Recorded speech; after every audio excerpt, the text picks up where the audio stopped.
మునుపటి భాగంలో చంపి పడేసిన తన కోడల శరీరంలోంచి తన ఆత్మ ఒక్కసారిగా బయటకు వచ్చి తన కడుపులో పెరుగుతున్న ఆ బిడ్డను కాపాడమని చాలా గోల పడుతూ రోదన పడుతూ ఉంది.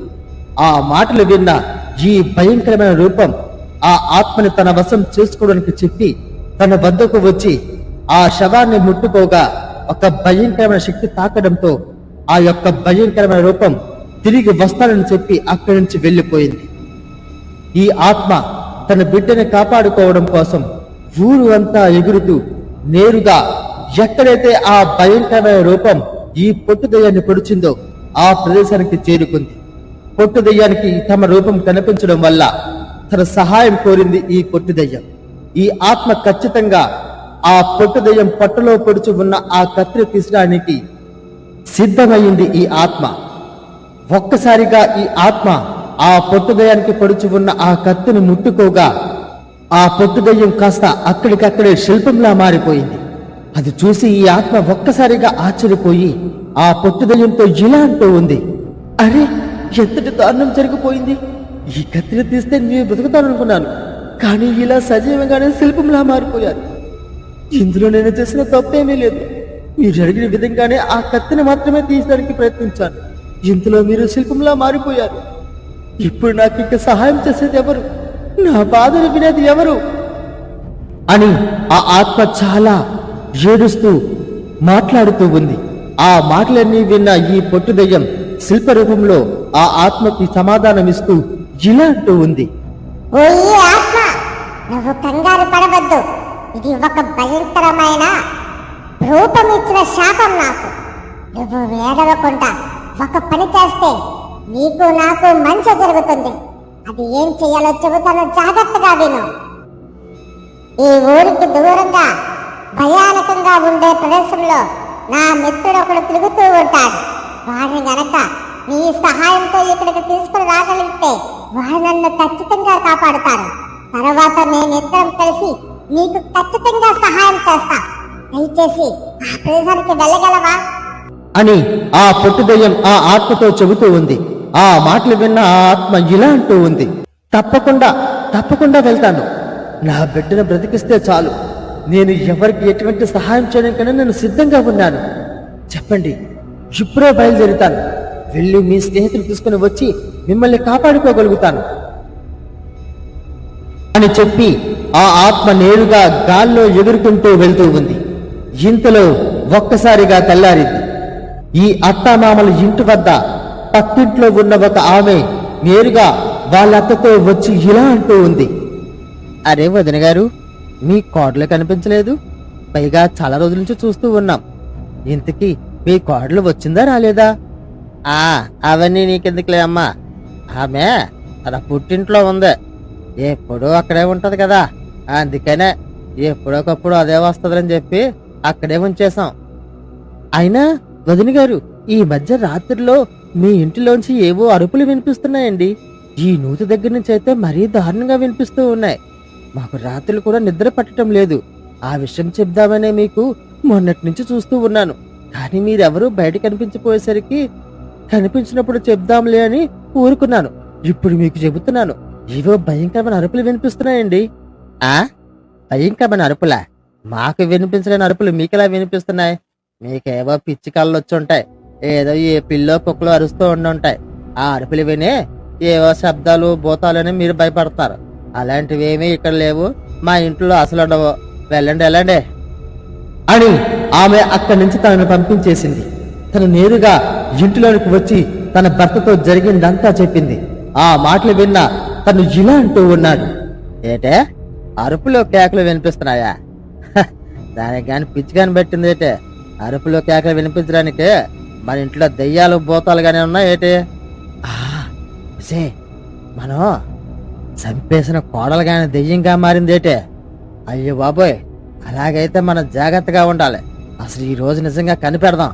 ఆ ఆత్మలు గట్టిగా అరుస్తున్నాయా లేదా భయంకరమైన శబ్దాలు వినిపిస్తున్నాయని చెప్పి మనం ఈరోజు కనిపెట్టి తీరాల. అలా కనిపెట్టి ఆ మాటలో అరుపులు గాని వినిపిస్తే ఏదో ఒక మాంత్రిక తీసుకొచ్చి దాన్ని బంధించేద్దాం ఏటే? ఆవిడ చెప్పింది కూడా నిజమేలాగుంది. ఈ విషయం బయటకి ఎవరికీ తెలియకుండానే గుట్టు చప్పుడు కాకుండా మనం అందరం కానిచ్చేయాలా ఏటే? అందరూ జాగ్రత్తగా ఉండండి. ఈ రోజు రాత్రికి పడుకోకుండా అరుపులో కేకలు వినాలి అని వాళ్ళు ముగ్గురు మాట్లాడుకుంటూ ఉన్నారు. ఆ ఆత్మ ఎగురుకుంటూ నేరుగా ఆ పొట్టుదయం చెప్పిన ఆ భయంకర ప్రదేశానికి చేరుకుంది. ఆ ఆత్మ అటు ఇటు చూస్తూ ఉండగా ఇంటిలో ఒక్కసారిగా మరొక పొట్టుదయం కనిపించింది. ఆ పొట్టుదయంతో ఈ ఆత్మ ఇలా అంటూ ఉంది, అరే మిత్రమా మిత్రమా, నీ యొక్క మిత్రుడు ఇప్పుడు చాలా ప్రమాదంలో ఉన్నాడు. ఒక్కసారి నువ్వు వచ్చి మీ మిత్రుడిని కాపాడుకోకపోతే ఇక మీ మిత్రుడు పూర్తిగా నాశనం అవుతాడు. త్వరగా త్వరగా నా మాట విని ఒక్కసారి నాతో రా అని ఈ ఆత్మ ఆ పొట్టుదయంతో చెబుతూ ఉంది. ఆ మాటలు విన్న ఈ పొట్టుదయం నవ్వుతూ ఇలా అంటూ ఉంది, ఒసే ఆత్మ, ఏంటి కొత్తగా కథలు చెబుతున్నావు? ఇంతకీ ఎవరు నువ్వు? అసలు నువ్వు ఆత్మరూపంలో ఎందుకు తిరుగుతున్నావు? ఇవన్నీ చెప్పకుండా నన్ను నీతో తీసుకుని వెళ్ళి ఏదో ఆపదలో ముంచాలని చూస్తున్నావా? నీ ఆటలేమి ఇక్కడ సాగు. అది కాకుండా మా వాడు ఆపదలో ఉండడం ఏంటి? వాడు మంత్రాల శిష్యుడు. వాడికి ఎటువంటి ఆపద వాటిల్లదు. కావాలంటే నువ్వే వెళ్ళిపో పాపో అని ఆ పొట్టుదయ్యం నవ్వుతూ చాలా కోపంగా చెబుతూ ఉంది. ఆ మాటలు విన్న ఈ యొక్క ఆత్మ ఇలా అంటూ ఉంది, అరే నేను చెప్పేది నిజం. కావాలంటే ఒక్కసారి నాతో వచ్చి చూడండి. మీ స్నేహితుడైన ఆ మరొక పొట్టుదయ్యం ఊరి చివరన ఒక గట్టిపోటుతో పడి భయంకరంగా ప్రాణాలు పోగొట్టుకునే సమయంలో ఉన్నాడు. మీరు త్వరగా వచ్చి అతని గనక మీరు సహాయం చేయకపోతే అతను అక్కడికక్కడే సజీవ దహనమైపోతాడు. ఏదో ఒక భయంకరమైన రూపం అతనికి ఆ శాపం ఇచ్చిందంట. దయచేసి ఒక్కసారి నాతో రండి.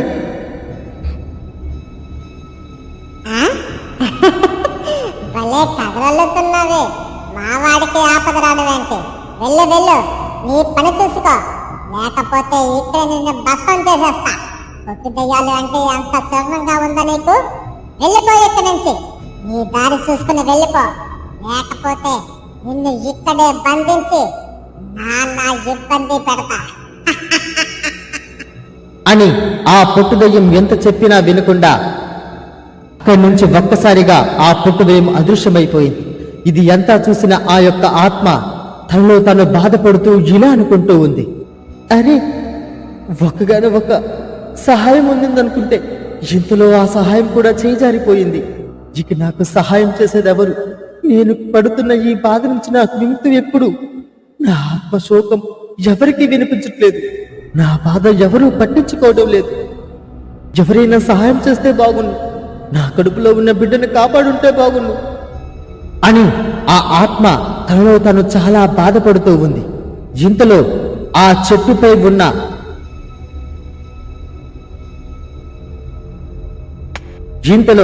ఆ చెట్టు పైన ఉన్న ఒక దోమ గట్టిగా నవ్వుతూ ఈ ఆత్మతో ఇలా అంటూ ఉంది,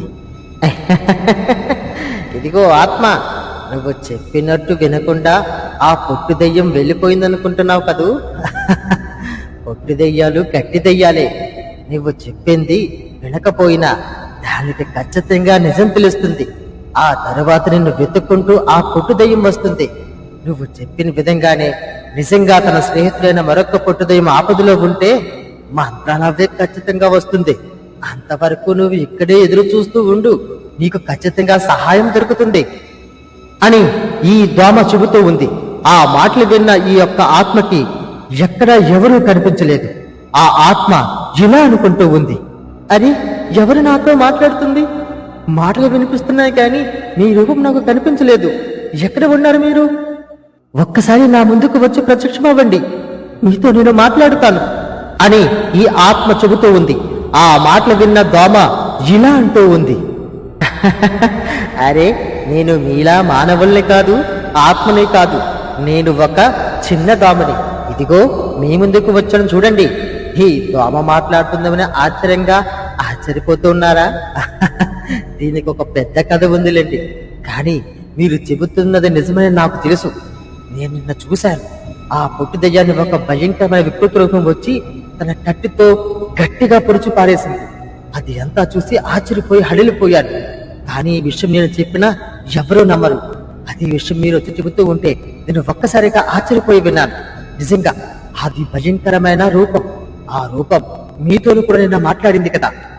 ఊరి చివరన పడి ఉన్న మీ శవాన్ని చూసి మీకు సహాయం చేస్తానని చెప్పింది. ఆ రూపాన్ని నమ్మవద్దు. అది ఒక భయంకరమైన ప్రేతాత్మ రూపం. దాన్ని విడిచి దూరంగా వెళ్ళడమే మంచిది.